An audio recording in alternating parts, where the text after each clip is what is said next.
Bienvenue à tous dans notre émission 15 minutes de grâce et de vérité avec le pasteur Satish Mathura. Je suis tellement heureuse de vous accueillir. Nous allons adorer et célébrer le nom de Jésus ensemble. Christ seul me suffit. Christ seul me suffit. Tout ce dont j'ai besoin est en lui. Tout ce dont j'ai besoin. Oui, j'ai décidé de suivre Jésus toujours plus loin. Toujours plus loin. Oui, j'ai décidé de suivre Jésus toujours plus loin, toujours plus loin. La croix devant moi, le monde derrière moi, toujours plus loin, toujours plus loin. La croix devant moi, le monde derrière moi, toujours plus loin, toujours plus loin, toujours plus loin, toujours plus loin, toujours plus loin, toujours plus loin. Alléluia, je vous laisse maintenant avec la parole de Dieu. Bonjour et bienvenue dans cette nouvelle saison de 15 minutes de grâce et de vérité. Merci beaucoup, Marva, pour ce cantique merveilleux. C'est vraiment encourageant, bien, de pouvoir le laisser ensemble, être reconnaissant. Et j'aurais aimé vous parler sur la folie de Dieu. C'est le titre de ce petit message qu'on avait choisi. Et vous savez, souvent, bien sûr, tout le temps, on parle de la sagesse de Dieu, le seul sage, sa sagesse infiniment variée. Mais là, on va voir dans les Écritures ce qu'on appelle la folie de Dieu. Peut-être ce que les hommes appellent la folie de Dieu. Et pourquoi ils appellent ça une folie? Et quand nous allons lire dans la première épître de Paul aux Corinthiens, et quand nous lisons le verset 18, il nous dit « Car la parole de la croix est folie pour ceux qui périssent, mais pour nous qui sommes sauvés, elle est une puissance de Dieu. » Là, il fait comprendre que la prédication de la croix, le message de la croix, c'est une folie pour ceux qui périssent. Ils ne comprennent pas, ils ne saisissent pas le plan de Dieu, ils ne comprennent pas pourquoi Christ est mort sur la croix. Mais pour nous qui sommes sauvés, les chrétiens, les croyants, c'est la puissance de Dieu, la sagesse de Dieu. On voit dans la croix la sagesse de Dieu, la puissance de Dieu, le plan de Dieu, l'amour de Dieu, toute cette richesse que comporte la croix du Seigneur. Et pourquoi ils appellent ça la folie? Allons voir un verset. Le verset 22 nous dit « Les Juifs demandent des miracles et les Grecs cherchent la sagesse. » Vous savez, les Juifs, en dépit des miracles qu'ils ont vus devant leurs yeux, par le ministère de Jésus en public, les aveugles voyaient, les sourds entendaient, les morts étaient ressuscités, les lépreux étaient purifiés. Mais eux, les Juifs voulaient voir un signe. Un jour, ils ont demandé à Jésus, pour nous croyons en toi, pour que nous puissions croire en toi, fais-nous voir un signe qui vient du ciel. Et Jésus a dit, vous n'aurez d'autres signes que de Jonas, le signe de Jonas, qui a été dans le ventre du poisson pendant 3 jours et 3 nuits. Donc Jésus, bien sûr, fait référence à sa mort et sa résurrection. C'est le seul miracle, c'est le signe qu'il leur a apporté. Mais les Juifs, ils voulaient toujours les signes, etc., parce qu'ils ne pouvaient pas comprendre que Jésus-Christ est venu à la croix. Il est venu pour mourir à la croix. Pour eux, le Christ devait être le sauveur d'Israël. Les Juifs d'Israël, le peuple d'Israël, à l'époque, attendait la délivrance du peuple d'Israël, de l'Empire romain.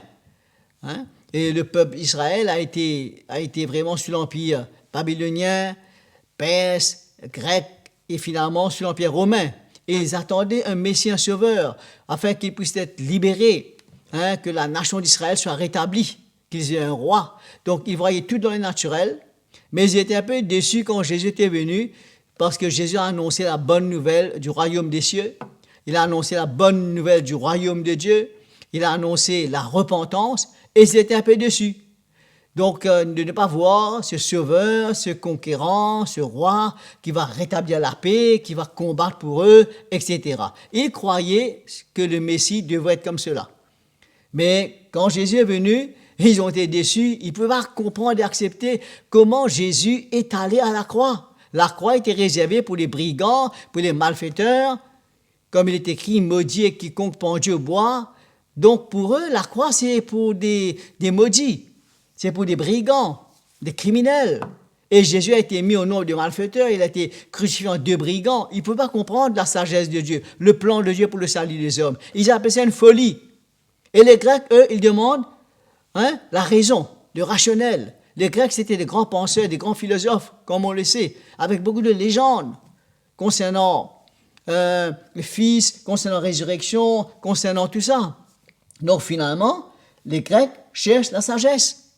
Mais Paul dit qu'il n'est pas venu avec la sagesse humaine, par une supériorité du langage. Il est venu avec la grâce de Dieu. Il a emmené le message de la croix. C'est pourquoi il ne pouvait pas comprendre un Christ crucifié, un Messie crucifié. C'était un scandale, il nous dit là. Dans le verset 23, il dit « Nous prêchons Christ crucifié, scandale pour les Juifs et folie pour les païens. » Scandale pour les Juifs. Scandale. Un jour, Jésus était assis à table et une pécheresse est venue pour s'humilier, pour se repentir, le toucher. Et les pharisiens disaient, s'il était prophète, il saurait quel genre de femme le toucher. Ils ne pouvaient pas comprendre du tout comment Jésus était avec les buveurs de vin, les gens de mauvaise vie, les publicains. Pour eux, le Messie était séparé, était un grand roi, etc., etc.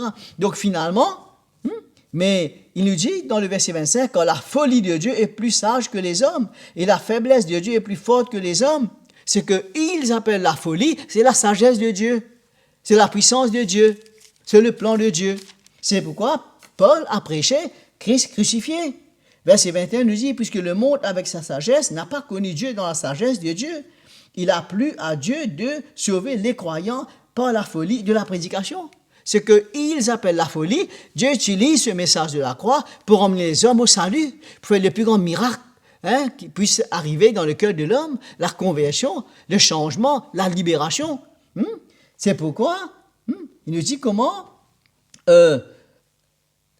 cette parole de la croix, c'est une folie pour ceux qui périssent. Dans le verset 17, il nous dit, Paul dit, je suis venu non pour baptiser, pour annoncer l'évangile. Et cela sans la sagesse du langage, afin que la croix du Christ ne soit pas rendue vaine. Pourquoi? Si on vient avec la philosophie, avec la sagesse humaine et avec la connaissance, la croix perd sa valeur. Comme quelqu'un a dit, on frustre la croix de son pouvoir, de sa puissance. C'est pourquoi Paul, il dit dans 1 Corinthiens chapitre 2, verset 1er qu'on connaît bien ce passage très populaire pour beaucoup d'entre nous. Pour moi, frère, je suis allé chez vous, ce n'est pas avec une supériorité de langage ou de sagesse, je suis allé vous annoncer le témoignage de Dieu, l'évangile. Je n'ai pas eu bon de savoir autre chose parmi vous, sinon Jésus-Christ et Jésus-Christ crucifié. Moi-même, j'étais auprès de vous dans un état de faiblesse, de crainte et de grand tremblement. Ma parole, ma prédication ne reposait pas sur des discours persuasifs de la sagesse humaine, mais sur une démonstration de l'Esprit Saint et de puissance. Pourquoi? Afin que votre foi soit fondée non sur la sagesse des hommes, sur la puissance de Dieu. Amen. Je crois que c'est tellement clair. Et voilà pourquoi Paul, il prêchait Christ crucifié. Il a emmené les hommes à comprendre que le salut, c'est quand Dieu a donné son Fils unique, qui a versé son sang, qui est mort à la croix. C'est là où il a cloué le péché, il a vaincu le diable, il a détruit la puissance des ténèbres, et il a satisfait la justice de Dieu, et il a réconcilié l'homme avec lui-même. Et l'homme est sauvé par le sang de Jésus, par la foi. C'est pourquoi les études ne servent pas, La sagesse humaine ne sauve pas, la philosophie ne sauve pas. On est sauvé en entendant un seul message peut-être, une seule parole. La folie de la prédication de l'évangile, pour eux c'est une folie, mais c'est la puissance de Dieu et c'est la sagesse de Dieu, c'est extraordinaire. C'est pourquoi quand on vient à Jésus, on vient comme on est pécheur, dans notre misère, dans notre ténèbre, dans nos souffrances, on vient, on invoque le nom du Seigneur, on se repent, on s'humilie, on croit dans ce qu'il est, dans ce qu'il a fait à la croix.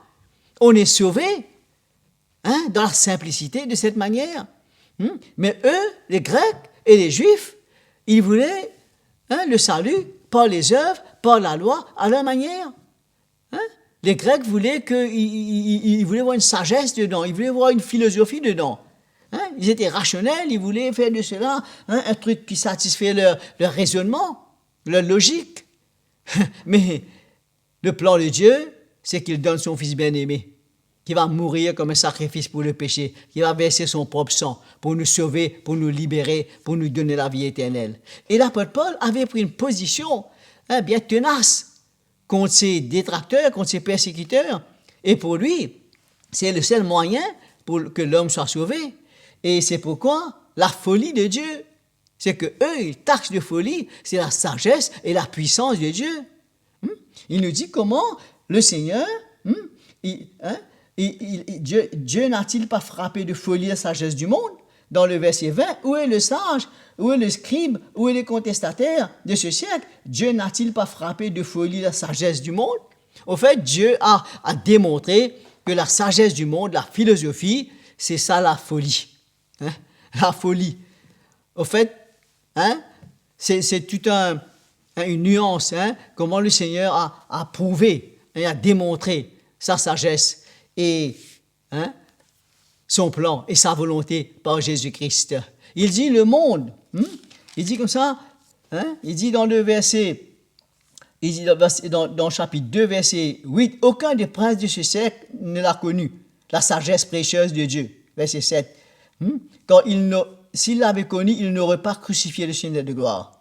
Si les hommes avaient connu la sagesse précieuse, mystérieuse, cachée de Dieu, ils n'auraient pas crucifié le Seigneur. Donc les hommes de ce monde n'ont pas connu Dieu dans sa sagesse. Ils ont crucifié le prince de la vie, le Seigneur de gloire, Jésus dans ce corps humain. C'est pourquoi la parole de Dieu nous montre le moyen du salut, et le plan de Dieu, et la sagesse de Dieu. Et cela a tout son sens. Et il y a une logique aussi derrière. C'est la sagesse de Dieu. Parce que Dieu avait promis comment il allait envoyer son Fils pour mourir pour le péché, comment le péché est entré dans le monde, comment il faut un sacrifice, il faut que quelqu'un paye ce prix-là et donne sa vie pour pouvoir quitter nos péchés. Donc, c'est pourquoi la sagesse de Dieu est supérieure, elle est d'en haut. Et Dieu a démontré, et Paul avait emmené l'évangile pour faire comprendre comment il a confondu ces sages de ce monde. Où est le disputeur? Où est le scribe? Tout est complètement renversé, anéanti. Ils n'ont rien répliqué, leurs arguments sont tombés à l'eau face à la croix, face à la sagesse de Dieu et à la puissance de Dieu qui sauve, et non seulement qui sauve, mais qui libère l'homme et qui fait de lui un homme libre, un homme nouveau. Alléluia. Voilà, pour moi, je suis arrivé à la fin de ce petit message. Que Dieu vous bénisse et à une prochaine fois. Merci pour votre fidélité.